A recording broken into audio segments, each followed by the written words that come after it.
warahmatullahi wabarakatuh. Kembali lagi dengan Miss Ninda. Teman-teman masih bisa belajar walaupun di rumah saja. Pekan ini kita sudah memasuki tema 4 yang berjudul globalisasi. Sebelum kita belajar, terlebih dahulu kita berdoa yuk. Berdoa dimulai. Berdoa selesai. Oke teman-teman, Miss punya gambar nih. Perhatikan ya.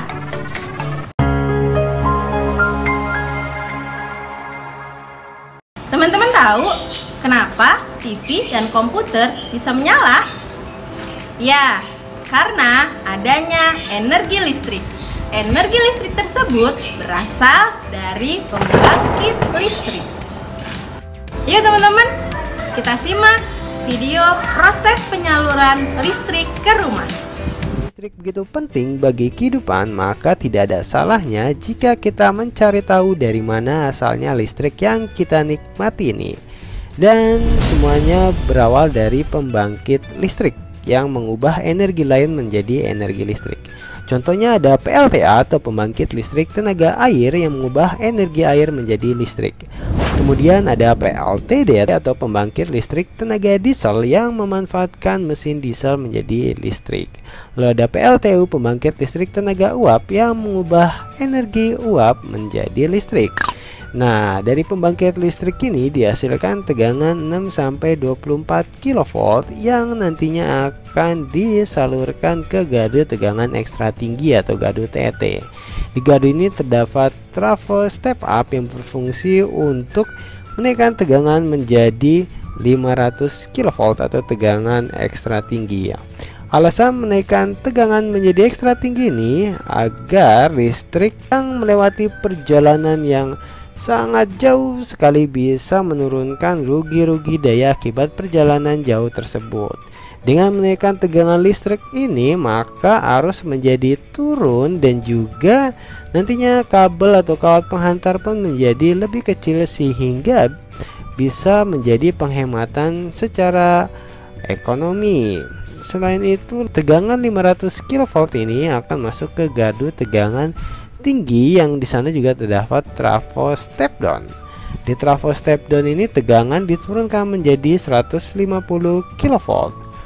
Alasan penurunan tegangan dikarenakan memang jarak sudah tidak terlalu jauh dan sudah banyak rumah-rumah penduduk sehingga memang tegangan perlu diturunkan agar menjadi lebih aman. Kemudian tegangan 150 kV ini masuk ke gardu induk untuk diturunkan lagi oleh trafo step down menjadi tegangan 20 kV atau tegangan TM. Nah, tegangan 20 kV ini nantinya akan disalurkan ke pelanggan TM atau pelanggan tegangan menengah seperti pabrik-pabrik industri. Selain disalurkan ke pelanggan TM, tegangan 20 kV ini nantinya juga akan masuk ke gardu distribusi yang biasanya berupa gardu tiang. Di sana terdapat trafo step down yang berfungsi untuk menurunkan tegangan menjadi 220 volt dan nantinya akan disalurkan ke rumah-rumah penduduk atau rumah kita salah satunya. Salah satu komponen tersebut adalah SUTEP, saluran udara tegangan ekstra tinggi. Manfaatnya menyalurkan energi listrik dari pusat-pusat pembangkit yang jaraknya jauh menuju pusat-pusat beban sehingga energi listrik dapat tersalurkan dengan efisien. Selanjutnya, Miss punya gambar nih. Teman-teman tahu siapa Nikola Tesla? Beliau adalah seorang kebangsaan Yugoslavia sebagai penemu sistem pembangkit dan transmisi listrik. Berikut ini contoh macam-macam pembangkit listrik.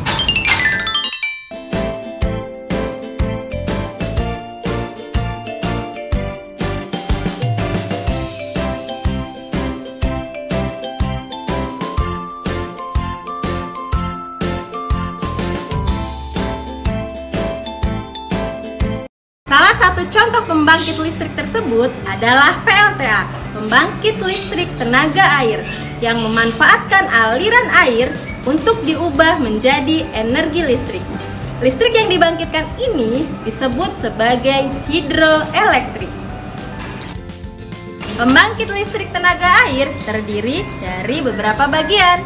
Yang pertama adalah bendungan.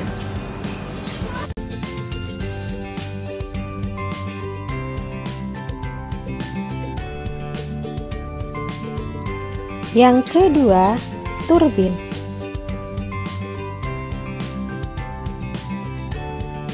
Yang ketiga, generator. Dan yang keempat, jalur transmisi. Berikut ini beberapa contoh PLTA di Indonesia.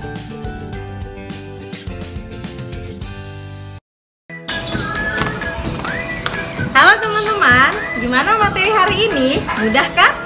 Tugas selanjutnya tersedia di Google Classroom. Wassalamualaikum warahmatullahi wabarakatuh. Dadah.